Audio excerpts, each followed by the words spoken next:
পৃথিবীর সবচেয়ে রহস্যময় এবং দুর্গম জায়গা হল অ্যান্টার্কটিকা, যেখানে তাপমাত্রা হিমাঙ্কের নিচে ১০০ ডিগ্রিতে নেমে যায়।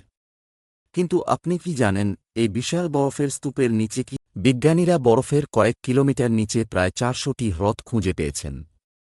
লেক ভস্টক নামের এমনই এক হ্রদ লক্ষ লক্ষ বছর ধরে বাইরের জগৎ থেকে বিচ্ছিন্ন। সেখানে কি এমন কোনো প্রাচীন প্রাণী আছে যা আমরা কল্পনাও করতে পারি না? অনেকে দাবি করেন অ্যান্টার্কটিকার বরফের নিচে মিশরের মতো বিশাল পিরামিড রয়েছে। এমনকি নাৎসি বাহিনীর গোপন আস্তানা বা ভিনগ্রহীদের ঘাঁটিও কি এখানে লুকিয়ে আছে?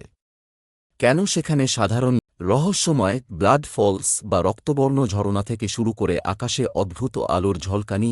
অ্যান্টার্কটিকা যেন এক অন্য গ্রহ।